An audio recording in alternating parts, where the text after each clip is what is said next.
Hello everybody, मेरा नाम प्रवीण है and I welcome you at free online coaching and Bhagwan study centre. Guys, इस video lecture में मैं आपके साथ एससी वर्मा का क्वेश्चन नंबर 9 क्वेश्चन नंबर 7 जो है बेसिकली न्यूटन लॉ से इसको डिस्कस करूंगा।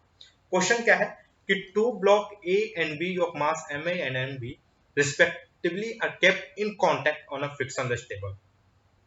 The experimenter pushes the block A from behind so that block accelerate. If block A exert a force F on block B, what is the force exerted by the experimenter on A? Okay, तो question को जरा समझ लेते हैं। ये है to block है, ये A है, दिस इज A और ये है B। ओके, और ये एक टेबल पर रखा हुआ है। सारी जो कॉन्टेक्ट्स हैं जो भी हैं सब frictionless, there is no friction anywhere. अब ब्लॉक ए क्या करता है, the experimenter push the block A from behind. Block A को ऐसे पुश करता है, एक एक्सपेरिमेंट में ऐसे क्या करता है, ब्लॉक ए को पुश करता है सो दैट ब्लॉक एक्सेलरेट। अब जो ब्लॉक्स हैं, ये जो ब्लॉक्स हैं ये क्या करते हैं, एक्सेलरेट कर जाते हैं, ठीक ना, मतलब ये एक्सेलरेट कर गए इस डायरेक्शन में। if the block A exert a force F on block B, okay, if block A exert a force F on block B,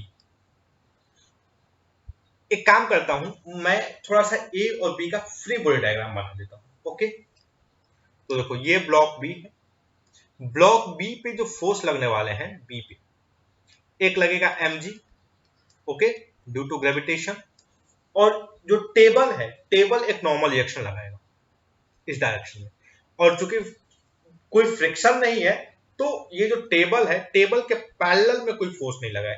ये मतलब जो टेबल के सरफेस में इस डायरेक्शन में there will be no force, इस direction में कोई फोर्स नहीं होगा, टेबल कोई फोर्स नहीं लगा है। ओके, लेकिन अब देखो, अब क्या करता है कि यहां पर देखो, ये क्या है, ये कांटेक्ट पॉइंट है। कांटेक्ट पॉइंट को थोड़ा सा रेड से दिखाया जाए, ये this is the contact point, ठीक ना। तो अब ए का जो सरफेस है वो बी पे फोर्स लगाए, ए का सरफेस बी पे इस डायरेक्शन फोर्स लगाएगा, ये let us assume n1। Okay, और सारे कांटेक्ट कुछ आपको कुछ भी फ्रिक्शन वगैरह नहीं है, तो ये जो इसका पैरेलल में कोई भी फोर्स नहीं लगेगा, इस सरफेस के पैरेलल में कोई भी फोर्स नहीं लगेगा। ओके, यही फोर्स लग रहा है। अब ये होल, ये इसका जो एक्सेलरेशन है वो इस डायरेक्शन में है, इसका एक्सेलरेशन किधर है, इस डायरेक्शन में। ओके,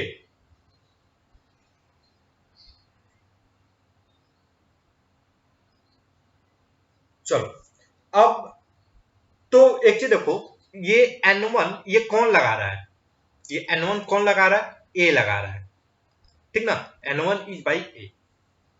तो एक काम करते हैं, अब ए का भी फ्री बॉडी डायग्राम बना, पहले हमने बी का फ्री बॉडी डायग्राम बनाया, अब ए का फ्री बॉडी डायग्राम। देखो ए पर कुल कितने फोर्स लग रहे हैं, ए पे ये हो गया mg, mag, ऊपर से normal reaction, let us assume this is the n dash. Okay, एक एक्सपेरिमेंटल इस डायरेक्शन फोर्स लगा रहा है, इसको मैं बोलता हूं F। ये और देखो एक यहां पर ये जो N1 है, N1 कितना दिया है, this is N1 is equal to F,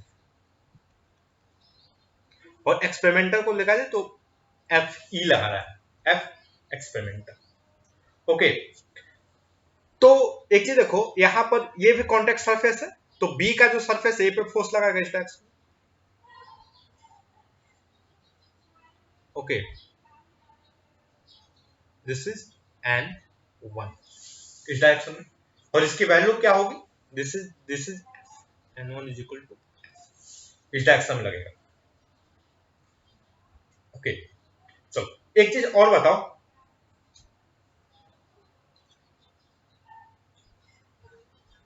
acceleration देखो, हमने फ्री बॉडी डायग्राम को बना दिया, अब हमें क्या एनालिसिस करना है, now we are going to analyse motion. देखो, ओके, अब हम किसको एनालिसिस करने जाने हैं, मोशन को। फ्री देखो, जैसे फ्री बॉडी डायग्राम फंडामेंटल है, मैकेनिक्स से किसी भी क्वेश्चन को सॉल्व करने के लिए आपको फ्री बॉडी डायग्राम बनाना पड़ेगा। उसी तरह आपको मोशन को भी एनालाइज करना पड़ेगा। जो कनेक्टेड बॉडी है ना, उनके मोशन को एनालाइज करना पड़ेगा। ठीक, तो लेट अस अज्यूम कि ये जो ब्लॉक बी है वो ए एक्सेलेरेशन से मूव कर रहा है। ब्लॉक ए जो है, ब्लॉक बी ए एक्सेलेरेशन से मूव कर रहा है। तो एक चीज देखो, अगर ये ए एक्सेलेरेशन से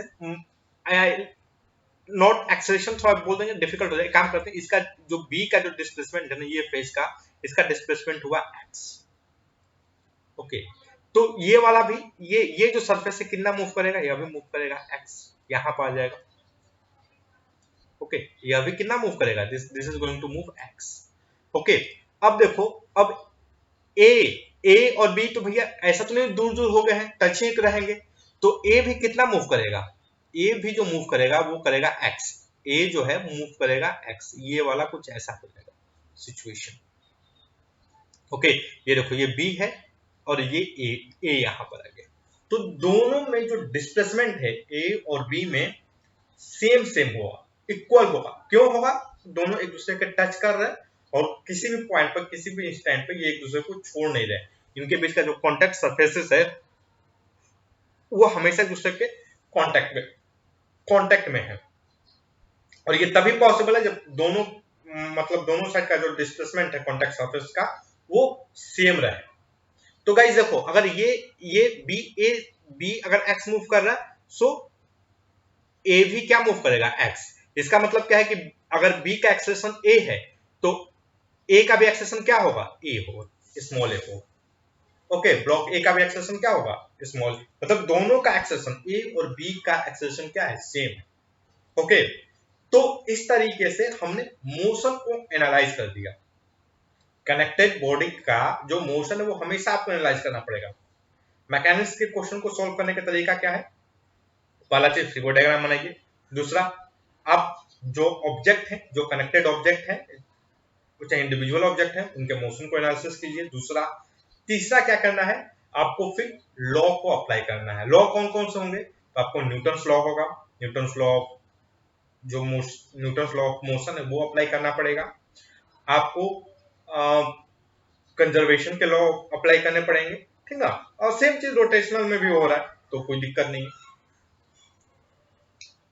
तो हमने क्या डिस्कस किया कि दोनों का एक्सेलेरेशन क्या होगा,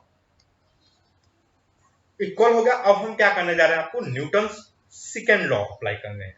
न्यूटन का जो सेकेंड लॉ है वो अप्लाई करने वाले हैं।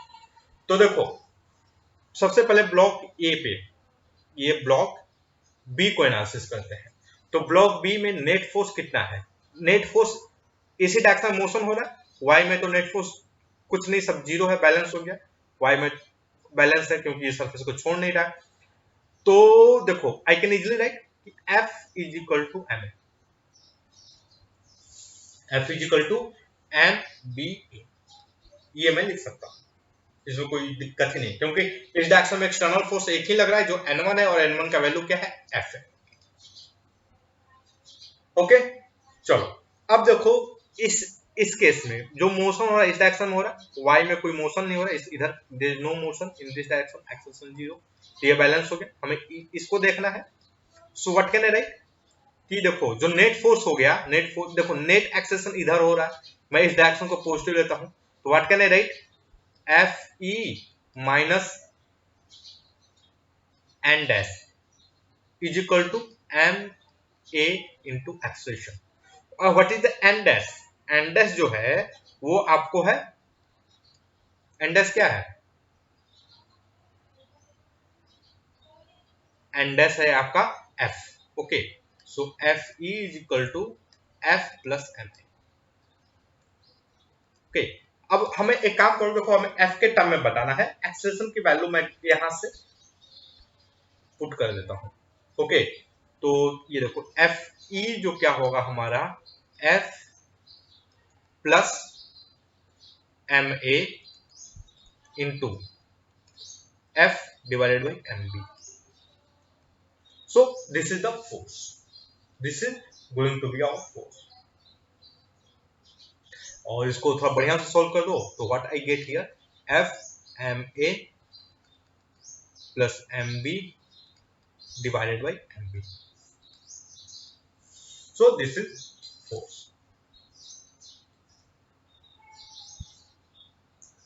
So that's all guys, I hope कि जो मेरा वीडियो लेक्चर है वो आपके स्टडी में हेल्पफुल होगा. And guys, if you like my video then don't forget to subscribe my YouTube channel free online coaching and book my study centre.